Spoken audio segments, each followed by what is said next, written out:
Welcome to Suman TV. నేను మీ నవీన్. ఈ మధ్య కాలంలో చాలా మందికి కూడా ఇన్ఫర్టిలిటీ సమస్యతో బాధపడుతూ ఉంటారు. సో వారికి వారు సెల్ఫ్గా డయాగ్నోస్ చేసుకుంటే వరబీజాలలో అంటే బీజాలలో వాపు కనిపిస్తూ ఉంటుంది. అట్లాంటి వాటిని వరబీజాలు అని చెప్పేసి అంటుంటారు. కానీ అది ఒక సింటము. అదేవిధంగా ఇంకో రకం ఉంటుంది. దానివల్ల శుక్రకణాల ఉత్పత్తి కూడా తగ్గుతుంది అని చెప్పేసి అంటున్నారు. దీనికి సంబంధించి అసలు లక్షణాలు ఎట్లా ఉంటాయి, దీనికి ఎట్లాంటి ట్రీట్మెంట్ ఉంది అనేది మనం అడిగి తెలుసుకుందాం. మనతో ఉన్నారు ప్రముఖ laparoscopic and laser surgeon doctor Kareddy Sridhar Reddy గారు. Hi sir. నమస్తే అండి. నమస్తే అండి. సార్, వరబీజాలు అంటే అదేదో చూసినట్టు బెలూన్ లాగా ఉబ్బినట్టుగా ఉంటాయి. అదే వరబీజం అని చెప్పేసి అంటుంటారు. అట్లాంటి సమస్య ఉన్న వాళ్ళకైతే ప్రాబ్లం ఉంటుంది. కానీ కొంచెం వాపు ఉంటుంది, కానీ తగిలితే పెయిన్ ఎక్కువగా వస్తూ ఉంటుంది. అట్లాంటి సమస్య ఉన్నా సరే పిల్లలు పుట్టరా అండి? యాక్చువల్గా ఒకప్పుడు చూసుకుంటే కనుక ఈ ప్రాబ్లమ్స్ చాలా తక్కువ ఉండేటివి. బట్ ఈ మధ్యన 10 మందిలో 6 మంది సమ్ బీజాలలో నొప్పి ఉంది, బీజాల్లో డ్రాయింగ్ సెన్సేషన్ నాకు ఉంది, ఒక రకమైన డిస్కంఫర్ట్ ఉంది, ఎక్కువసేపు కూర్చోలేకపోతున్నాము, ఎక్కువసేపు శృంగారంలో పాల్గొనలేకపోతున్నాము, ఈ పెయిన్ అనేది మాకు మైండ్లో ఉండడం వల్ల ఏ పని చేయలేకపోతున్నాము, అండ్ టైట్ అండర్వేర్ వేసుకుంటే కొంచెం ఉపశమనంగా ఉంది, కొంచెం లూజ్ చేస్తే మళ్ళీ వస్తుంది, అండ్ బండి ఎక్కువ నడిపే వాళ్ళకి ఈ పెయిన్ ఎక్కువ వచ్చే అవకాశాలు ఇట్లాంటివి చాలా ఉంటాయి. ఇలా బీజాలలో చాలా రకాల డిసీజులు ఉంటాయి.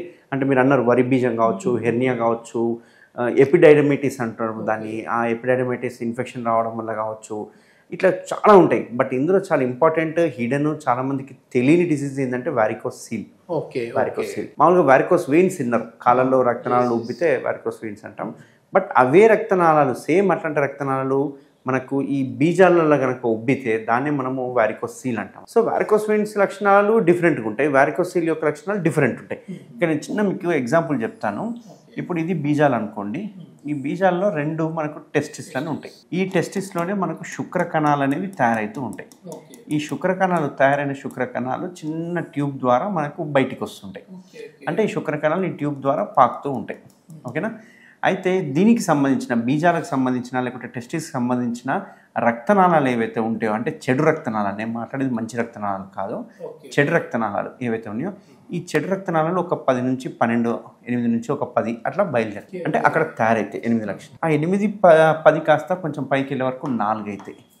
ఆ 4 కాస్త 2 అవుతాయి, 2 కాస్త 1 అయిపోయి అది మనకు గుండెకి తీసుకెళ్ళిపోతూ ఉంటుంది రక్తాన్ని.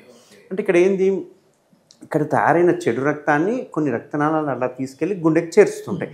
ఇక్కడ వరకు వ్యవస్థ బాగానే ఉంది. బట్ ఇక్కడ ఏమవుతుందంటే ఎక్కువ ట్రావెల్ చేయడం వల్ల, ఎక్కువ టైట్ అండర్వేర్ వేయడం వల్ల కావచ్చు, దెబ్బ తగలడం వల్ల కావచ్చు, లేకపోతే వంశపారంపరంగా కావచ్చు, మరి చాలా రకాల కారణాలతో కొన్ని తెలియని కారణాలు ఉంటాయి. ఈ దానివల్ల ఏమవుతుందంటే అక్కడున్న రక్తనాళాలు ఏవైతే ఉంటాయో రక్తాన్ని తీసుకుపోయే కెపాసిటీ వాల్వ్స్ పాడైపోతాయి. పాడు కావడం వల్ల రక్తం అంతా పూలప్ అయిపోతుంది అక్కడే. అంటే పైకి వెళ్ళాల్సిన రక్తం కాస్త బ్లాక్ అయిపోతుంది, కిందనే అయిపోతుంది. దీనివల్ల ఏమైతే ఇవన్నీ ఉబ్బిపోవడం స్టార్ట్ అవుతూ ఉంటాయి. ఓకే, ఇవి ఎంతగా ఉబ్బుతాయి అంటే మనం చేయి పెట్టి పట్టుకుంటే కనుక ఒక పురుగుల్ని ముట్టుకున్నట్టుగా, వానపాముల్ని ఒక బ్యాగ్ లేసి ముట్టుకుంటే ఎలా ఉంటుంది అలా అనిపిస్తుంది. ఆ ఏరియాలో అంతా కొంచెం ఉబ్బిపోయినట్టుగా, ముట్టుకుంటే పాములను ముట్టుకున్నట్టుగా, కొంచెం ముట్టుకుంటే నొప్పి అనిపించడము, కొంచెం లాగినట్టుగా అనిపించడము, ప్రిక్కింగ్ టైప్ ఆఫ్ సెన్సేషన్ అనిపించడము, బీజాలు కొంచెం పైకి ఇట్లా అనుకుంటే కొంచెం రిలాక్సేషన్ అనిపించడము, మళ్ళీ బీజాలు కిందికి అనగానే పెయిన్ అనిపించడము, అంతేకాకుండా దగ్గితే ఓసారి దగ్గినా తుమ్మినా ఆ ఏరియాలో కొంచెం వాపు వచ్చినట్టు అనిపించడము, ఇవి దాని లక్షణాలు. ఓకే, సో ఇక్కడ ఇంపార్టెంట్ ఏంటంటే పెయిన్ అనేది దాని లక్షణం, మెయిన్ లక్షణం. కొందరికి పెయిన్ ఉండదు, కొందరికి పెయిన్ ఉంటుంది.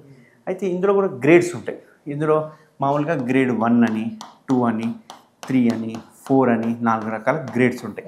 అంటే ఈ సైజు ఉబ్బేదాన్ని బట్టి ఒక 1 mm ఉబ్బిందంటే గ్రేడ్ 1 అని, 3 mm కంటే ఎక్కువ ఉబ్బిందంటే గ్రేడ్ 3, గ్రేడ్ 4 అని, అట్లా ఉబ్బేదాన్ని బట్టి అంటే రక్తనాళ సైజుని బట్టి మనం గ్రేడింగ్గా మనం పెట్టుకున్నాం. యూజువల్గా గ్రేడ్ 1, గ్రేడ్ 2 చాలా తక్కువ పెయిన్ కాజ్ చేస్తుంటాయి. బట్ గ్రేడ్ 3, గ్రేడ్ 4 వచ్చే వరకు చాలా ఎక్కువ కాజ్ చేస్తాయి. ఇక్కడ మీరు గుర్తుపెట్టుకోవాల్సింది ఏంటంటే ఇక్కడ రక్తనాళాలు ఉబ్బడం వల్ల సో రక్తం ఆగిపోతుంది. రక్తం ఆగిపోవడం వల్ల అక్కడ వేడి అనేది డెవలప్ అవుతుంది. సో ఈ శుక్రకణాలు ఏమో ఈ రూట్లోనే పోతుంటాయి. అంటే ఈ రక్తనాళాల మధ్యనే ఈ ట్యూబ్ ఉంటుంది. సో వెళ్ళే దారిలో ఈ వేడి వలన శుక్రకణాలు చచ్చిపోతాయి. మామూలుగానే అసలు వేడి ఉండకూడదు. వేడి ఉండదు కాబట్టి మనకు బీజాలు బాడీ నుంచి బయటకు ఉన్నాయి. ఇప్పుడు ఏమైంది, అదే వేడి ఈ రక్తనాళాల్లో దొరుకుతుందని దొరికేవరకు ఈ శుక్రకణాలు చచ్చిపోతుంటాయి. చచ్చిపోవడం వల్ల ఇన్ఫర్టిలిటీ వచ్చే అవకాశాలు ఉంటాయి. ఓకే, ఇదేంటంటే మామూలుగా పెళ్లి కాకముందు పెళ్లి కాని వాళ్ళకైతే ఏదో సంతాన లేని సమస్య వస్తూ ఉంటుంది. కానీ పెళ్ళి పిల్లలు పుట్టి ఇట్లా ఉన్న వాళ్ళకి ఏంటంటే ఎక్కువసేపు శృంగారంలో చేయలేరు.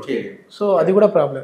మరి దీనికి ఏంటి ట్రీట్మెంట్ ఎట్లా అంటారు? సో ఇట్లాంటిది ఏంటంటే దీని లక్షణాలతోటి వీళ్ళు ఇక్కడ డ్రాగింగ్ టైపు డిస్టర్బెన్స్ ఉండే వరకు వాళ్ళకి సెక్షువల్ డిజైర్ ఉండదు, ఒకవేళ పెయిన్ వస్తుందేమో ఉద్దేశంతో వాళ్ళు పాల్గొనడానికి పార్టిసిపేట్కి ఇంట్రెస్ట్ చూపారు, ఈవెన్ బైక్ ఎక్కువసేపు డ్రైవ్ చేయలేరు, ఇట్లాంటి కారణాలు ఉంటాయి.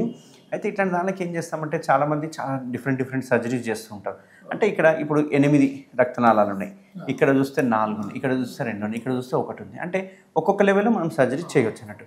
యూజువల్గా బయట అన్ని చోట్ల చేసే సర్జరీలు ఏవైతే ఉన్నాయో ఈ లెవెల్లో చేస్తాం. ఈ లెవెల్లో చేయడం వల్ల ఏంటంటే కొంచెం ఈ గజ్జలలు అంటాం కదా, ఇక్కడ పెద్ద ఇన్సిషన్ ఇచ్చేసేసి హెర్నియా ఆపరేషన్ చేసినట్టు అక్కడ ఉన్న రక్తనాళాలు తీసేయడం ఇట్లాంటివి చేస్తూ ఉంటాం.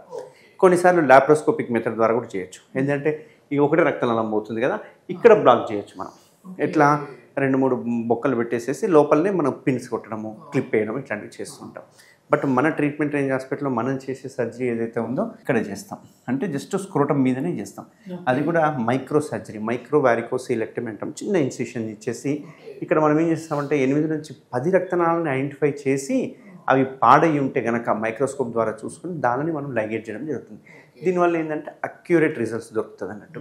అండ్ ఎటువంటి కోత ఉండదు, చిన్న కోత కాబట్టి పేషెంట్కి స్కార్ ఉండదు అండ్ ఇమ్మీడియట్గా రికవరీ అయిపోతారు. మళ్ళీ కొంచెం టైట్ అండర్వేర్ వేసుకుని వాళ్ళ పనులు వాళ్ళు చేసుకోవచ్చు. ఇంకొక లేటెస్ట్ ట్రీట్మెంట్ ఉంది, బట్ అది సక్సెస్ రేట్ అనేది కొంచెం తక్కువ ఉంటుంది అండ్ కొంచెం కాస్ట్లీ ప్రొసీజర్ అన్నట్టు. ఎంబోలైజేషన్ అంటుంటాము, అక్కడ జస్ట్ కాయిల్స్ వేయడం ఇట్లాంటివి చేస్తుంటాం. అది కొంచెం మనం కార్డియాక్ స్టెంటేషన్ ఎట్లయితేనో సేమ్ అదే రకంగా ఇక్కడ మనము కాయిల్స్ నింపేసేస్తాం. కాకపోతే ఏంటంటే ఓసారి కాయిల్స్ సరిగా నింపకపోతే మళ్ళీ రికరెన్స్ వచ్చే అవకాశాలు ఉంటాయి. బట్ మనం చేసే మైక్రో వారికోసిలెక్టమీలో రికరెన్స్ ఛాన్సెస్ అనేది చాలా తక్కువ, 0 అని చెప్పొచ్చు. ఏంటి సార్, ఎన్ని రోజులు మళ్ళీ రెస్ట్ తీసుకోవాలి వాళ్ళు నార్మల్గా రావాలంటే? పేషెంట్ కొంచెం కోఆపరేట్ ఉంటే లోకల్లోనే చేసేస్తుంటాం. యూజువల్గా సర్జరీ అనేది మొత్తం లోకల్గానే ఇచ్చేసి ఇమీడియట్ 1 hour డిశ్చార్జ్ చేయడం జరుగుతుంది. వాళ్ళు యథావిధిగా సెకండ్ డే నుంచి వాళ్ళ పనులు చేసుకోవచ్చు. అయితే ఇక్కడ ఇంపార్టెంట్ పాయింట్ ఏంటంటే చాలామంది ఈ వారికోస్ సీల్ అనగానే వాళ్ళు ఫస్ట్ అడిగే క్వశ్చన్ ఏంటి అంటే మా శుక్రకణాల కౌంట్ ఇంప్రూవ్ అవుతుందా? ఎందుకంటే ఇవి చచ్చిపోతున్నాయి అన్నారు కదా సార్, మరి ఇంప్రూవ్ అవుతుందా? అది ఏంటి అంటే ఇప్పుడు మనం ఇక్కడ ట్రీట్మెంట్ చేసేది మెయిన్గా శుక్రకణాల కౌంట్ కంటే కూడా పెయిన్ కోసం. సో పెయిన్ కోసం సర్జరీ చేస్తాం కాబట్టి పెయిన్ మంచిగా తగ్గిపోతుంది, 100% తగ్గిపోతుంది. శుక్రకణాల కౌంట్ అనేది డిపెండ్ ఏంది అంటే ఒకవేళ శుక్రకణాల కౌంట్ నిజంగానే ఈ రూట్లో వచ్చి చచ్చిపోతుంటే కనుక ఇంప్రూవ్మెంట్ అయితే కానీ శుక్రకణాల కౌంట్ ఇక్కడ తక్కువ ఉంది అనుకోండి, అది ఇంప్రూవ్మెంట్ అయ్యే అవకాశాలు ఉంటాయి. లేని సమస్యకి ఇది ఒక కారణం, కానీ ఇదే కారణం కాదు.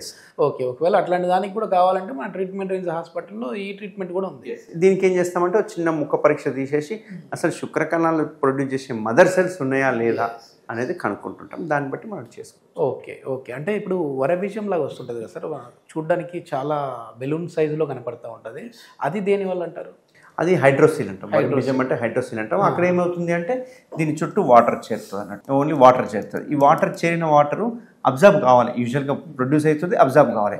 బట్ అబ్జర్వ్ అయ్యే కెపాసిటీ పోతుంది. దీనికి పోవడం వల్ల ఏమవుతుంది, ప్రొడ్యూస్ అయిన వాటర్ అంతా ఇక్కడే ఉండిపోతుంది, ఇక్కడే ఉండిపోయి ఉబ్బిపోతూ ఉంటుంది. దాన్ని వరిబీజం అంటాం. దానికి ఒక చిన్న ఇన్సిషన్ ఇచ్చేసి ఆ నీళ్ళు లాగేసేసి మనం ఉల్టా వేసి కుట్టేసేస్తాం. అట్లా చేస్తే సరిపోతుంది. అది హైడ్రోసిల్ అంటాం. అది ఎంటైర్లీ డిఫరెంట్. ఇంకా కొందరికి మీరు అడిగారు కాబట్టి ఇంకా కొందరికి పుట్టుకతోటే వరిబీజం అంటే ఈ టెస్టిస్ ఏదైతే ఉందో ఇందులోకి రాదు, కిందికి రాదు. కొందరికి అది పైన ఉంటుంది, దాన్ని క్రిప్టారిగిజం అంటారు. ఈ క్రిప్టారిగిజం అంటే అన్డిసెండెడ్ టెస్టిస్ అంటారు. అవి పైనే ఉంటాయి. ఒక్కొక్కసారి అవి కులిపోయే అవకాశాలు ఉంటాయి, ఒకసారి అది క్యాన్సర్గా మారే అవకాశాలు ఉంటాయి. కాబట్టి అట్లాంటివి చాలా డేంజరు. అట్లాంటివి తప్పకుండా ట్రీట్మెంట్ తీసుకోవాలి. ఇప్పుడు ఈ వెరికోసిల్ ట్రీట్మెంట్ ఒకసారి అయిన తర్వాత మళ్ళీ ఈ సమస్య రాదంటారా? 99% ఈ వారికోసిల్కి ఒకసారి ట్రీట్మెంట్ అయ్యాక రాదు. బట్ కొన్నిసార్లు ఏమైతే ఇవి జస్ట్ రక్తనాళాలు కాబట్టి కొత్తగా వచ్చే రక్తనాళాలు ఏవైతే ఉన్నాయో అవి కూడా వారికోసిల్గా కన్వర్ట్ అయ్యే అవకాశాలు ఉంటాయి. కాబట్టి ఉన్న రక్తనాళాలు మళ్ళీ రావు, బట్ కొత్తగా వచ్చే రక్తనాళాలు వారికోసిల్ అయ్యే అవకాశాలు ఉంటాయి. ఇది మొత్తానికి ఏంటంటే చిన్న సమస్య కదా అని చెప్పేసి లైట్ తీసుకున్నారంటే మాత్రం ఇది మీకు చాలా ఇబ్బంది కలిగించే విధంగానే ఉంటుంది. అంటే పెళ్లి కాని వారికి అయితే సంతానం లేని సమస్యకి ఇది కూడా ఒక కారణం అయ్యే విధంగా ఉంటుంది. పెళ్ళైన వాళ్ళైతే శృంగారంలో ఎక్కువసేపు పార్టిసిపేట్ చేయలేరు, పైగా అన్ని విధాల్లో కూడా మీ రెగ్యులర్ లైఫ్ స్టైల్లో కూడా ఇబ్బంది పడే విధంగానే ఉంటుంది. కాబట్టి ట్రీట్మెంట్ రేంజ్ హాస్పిటల్ అయితే ఎలాంటి కుట్లు లేకుండానే దీనికి సంబంధించి ట్రీట్మెంట్ చేస్తూ ఉన్నారు. మంచి సక్సెస్ రేట్తో అయితే ట్రీట్మెంట్ రేంజ్ హాస్పిటల్లో దీనికి సంబంధించి ట్రీట్మెంట్ చేస్తూ ఉన్నారు. ఫర్దర్ ఇన్ఫర్మేషన్ ఏదైనా కావాలంటే కాంటాక్ట్ నెంబర్ ప్రొవైడ్ చేస్తూ ఉన్నాం, మీరు నేరుగా డాక్టర్ గారితో మాట్లాడచ్చు. Thank you.